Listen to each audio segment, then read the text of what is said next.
Hi friends, இன்றைக்கி நம்ம என்ன பண்ண போகிறோம்னா ஒரு இரங்கல் வீடியோ தான் நம்ம போட போகிறோம். நம்மளுடைய சகோதரர் ரோபோ சங்கர் அவர் இறந்தவருக்கு ஆத்மா சாந்தி அடையணும்னு நாம் எல்லாருமே இறைவன்கிட்ட வேண்டிக்கணும். இது ஏன் நான் இன்னைக்கு போடுறேன், நேற்று முந்தானெல்லாம் போட்டிருக்கலாமே அப்படின்னு நான் பார்த்தா ரொம்ப கஷ்டத்தில் இருந்தேன். எனக்கு ரொம்ப வருத்தமாக இருந்தது. ஒரு நல்ல கலைஞன், திரைப்பட கலைஞனும் தெருக்கூத்து கலைஞனும் ஆர்டினரி கலைஞனும், ஒரு கலைஞன் இறந்தது அந்த ஷாக் நமக்கு விடாமல் இருந்தது.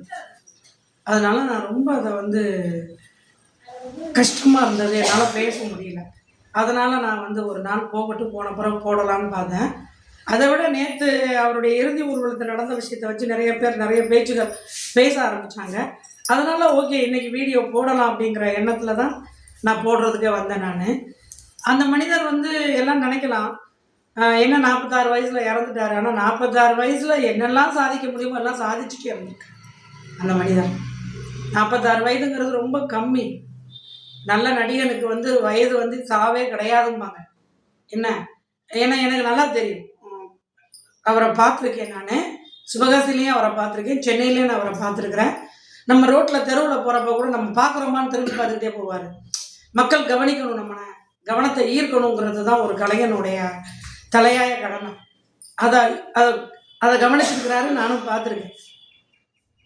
அவருக்கு உடம்பு சரியில்லாமல் இருந்தது. அவர் எவ்வளோ வாழ்க்கையில் எந்த அளவுக்கு போராடினார், வாழ்க்கையை வாழ்கிறதுக்கும் போராடினார், அது மாதிரி வாழ்க்கையில் முன்னேறி வர்றதுக்கும் போராடினார்.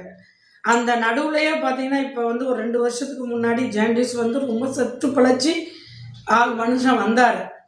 இதில் கொஞ்சம் தாண்டிடுவாருன்னு தான் நாங்களாம் நினச்சோம். பரவாயில்ல, தப்பிச்சிட்டாரு அப்படின்னு நினச்சோம்.